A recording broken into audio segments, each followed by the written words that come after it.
Hey, what's going on, guys? Today's video, we're going to talk about money. Again, we're going to try to do this one more time. Now, I've done this in 2 different videos last year. Neither one of those went very well as far as the comments and all that went through it, but we're going to try to kind of cover most of the bases in this, but do realize this isn't a flaunt. This is not me saying I'm better than anyone else. This is just showing you what's possible, mainly for new people. So this was the first real stint OTR that I've taken cars since I've started. I started in October.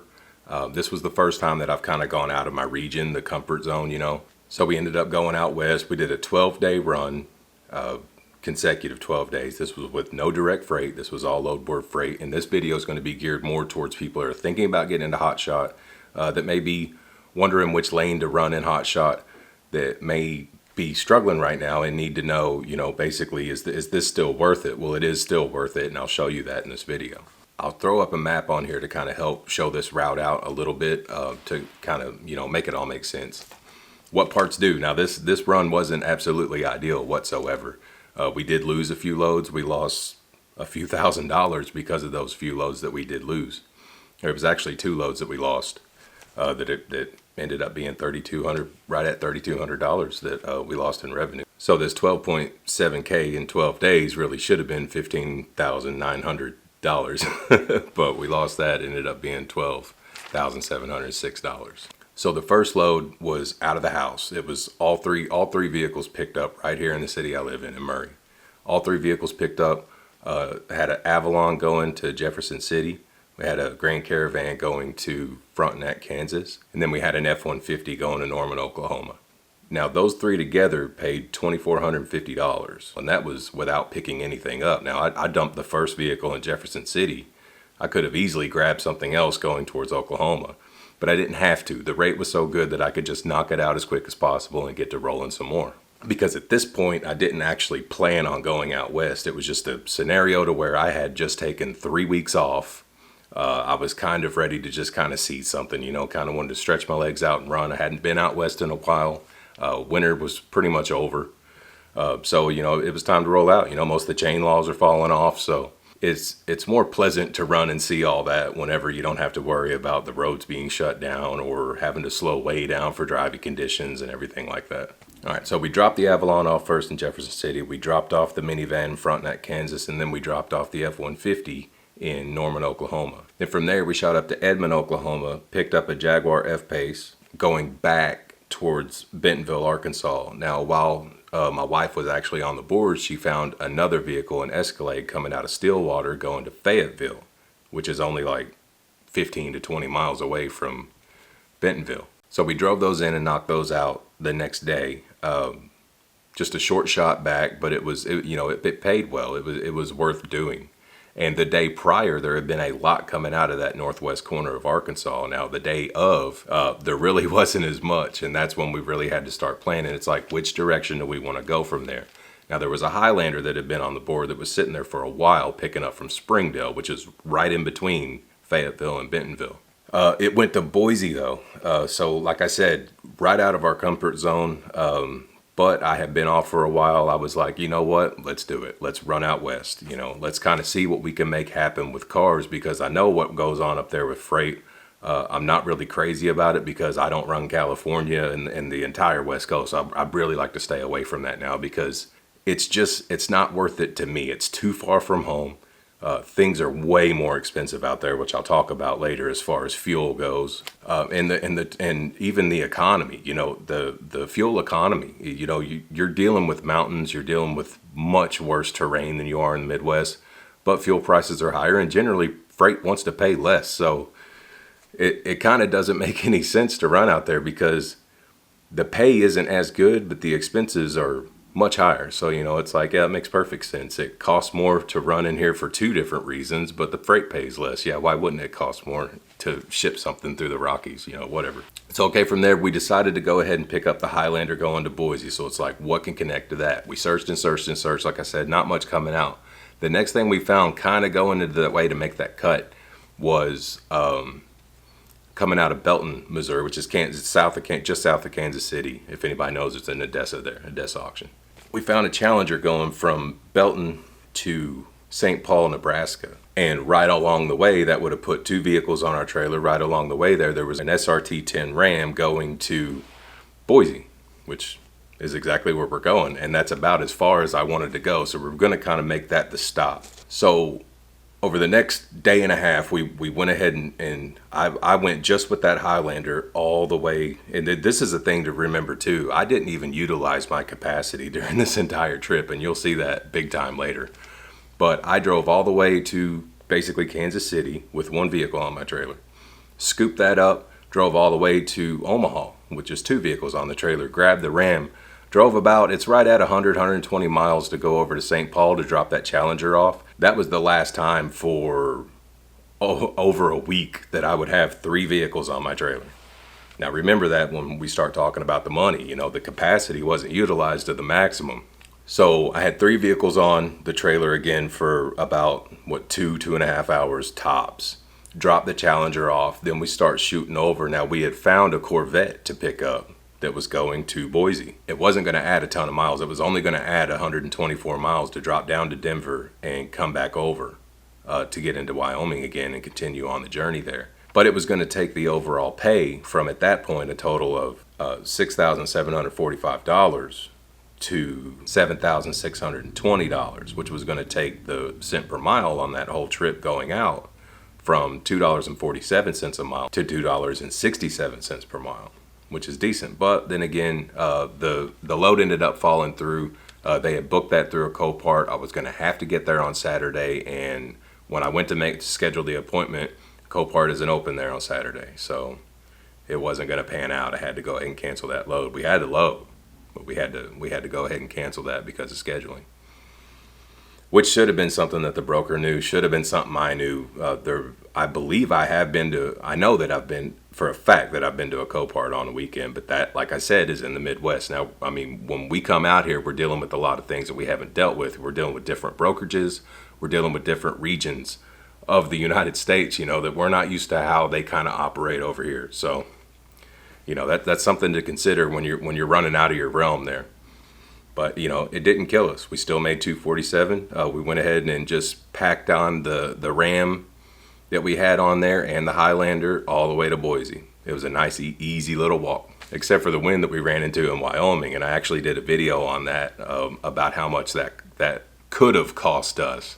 But we had the time to play with, so we went ahead, made the quick decision to just go ahead and shut down 3 hours into our day, run this stuff overnight so that we're not dealing with the wind. And that's exactly what happened. So now the weekend is over, and we go ahead and run into Monday morning. We get rid of our first 2 loads, and then we start from the weekend. We had kind of tied in a couple of things, but we had a few things set in motion already. Now this is where things turn south really, really, really fast. And that was from Boise we wanted to go ahead and come back. I didn't want to stay another weekend out. Like I said, from Boise, a lot of things wanted to go to Washington, Oregon, California. I'm not running over there, had no interest in running over there. We decided to just kind of stay away from that area, so we were going to go ahead and work ourselves back. Now, there wasn't a lot going towards the south like Texas. There was a few things going into Arizona and New Mexico, but I'm not running down there either. It's just personal preference at this point, right? I'm not going to pay a usage tax on top of fuel tax to run in a state like New Mexico. That's just me.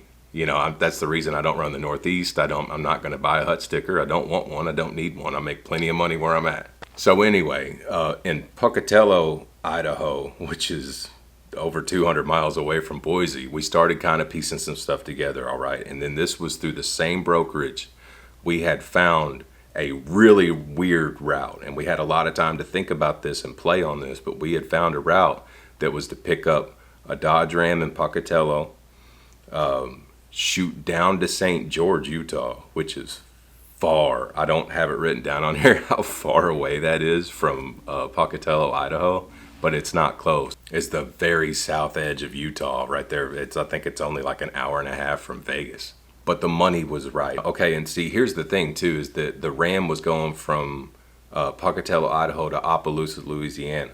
Now in St. George, there was 2 more vehicles going to Opelousas. Okay, the destination part of that is just ideal. You can't even ask for that, but the money on it The money was so good. There was a Buick Regal paying $1,856 to go to Opelousas from St. George. But there was a GMC Acadia paying $2,322 to go to Opelousas from St. George. Now you tie those two in with the Ram from Pocatello. Okay, now all this deadhead starts to kind of loop around and eat itself to make a nasty rate coming back. The original rate just on those. Oh, and then I had also found, while I only had that Ram from Pocatello down to St. George, I did find a GMC Sierra picking up from Preston, Idaho, which is just south of Pocatello, going to Price, Utah, which is a little bit out of the way going towards St. George, but it made it worth it with the amount that it paid. So on the original rate coming back, that was going to be a total of $6,718. But on the actual return, we ended up eating that because en route to St. George, guess what canceled? The biggest payday of that entire trip, and that was the Acadia paying $2,322. Just poof, gone. Everything else had already been set in motion.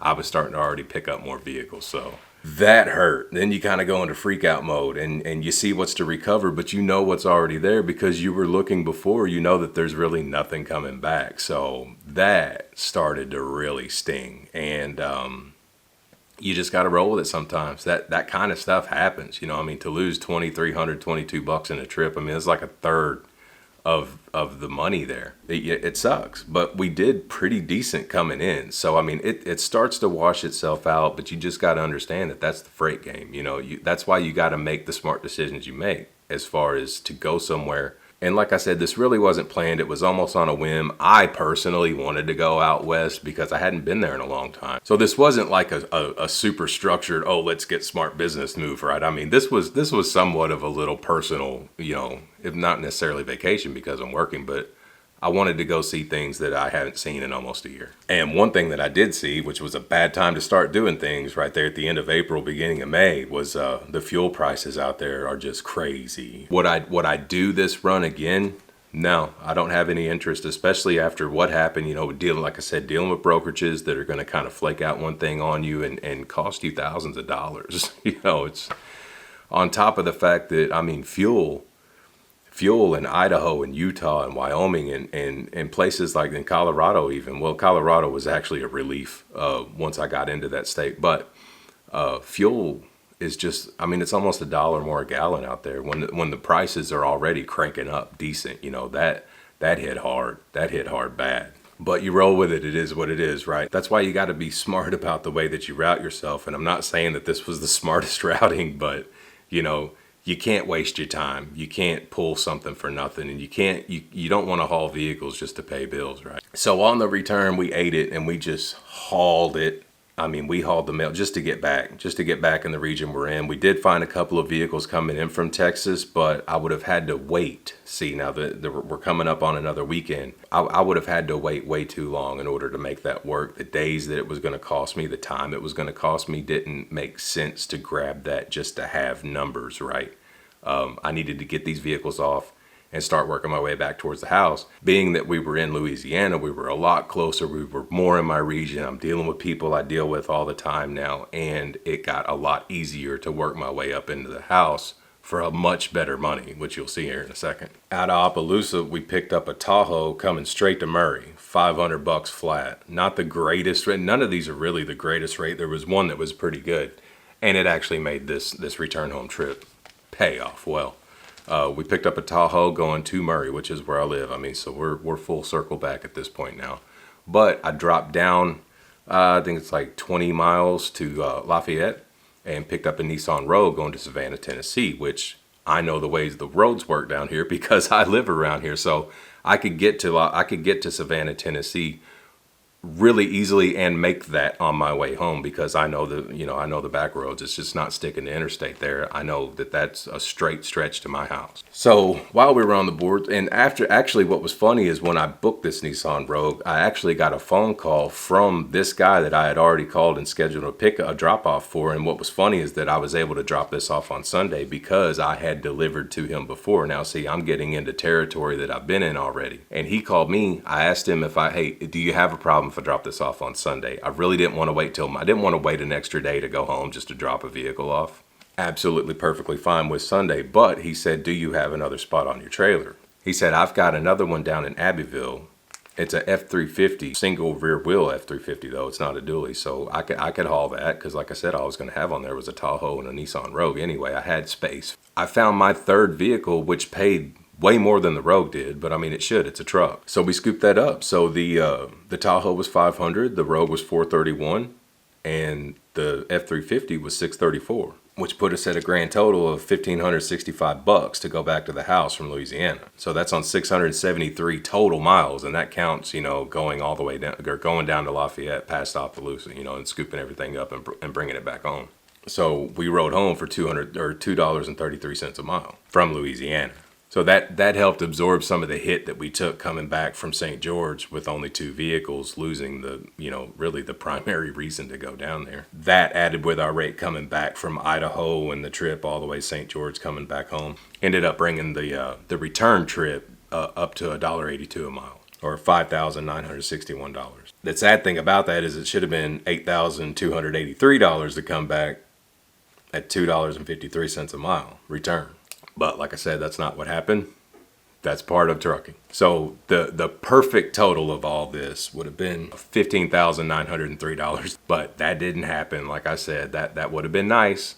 But what ended up happening was actually nice too. We made $12,706 on 6,002 miles total, which was an overall average for the entire trip of $2.12 a mile. Now I know that CPM isn't crazy. It's not going to blow anybody's minds, but do realize that this was over $1,000 a day for the entire trip. There was only 3 small stints, basically the 1,200 and then I think like 100. So for probably like 1,300 or 1,400 miles of this entire trip out, I had 3 vehicles on my trailer. The rest of the time it was either 1 or 2.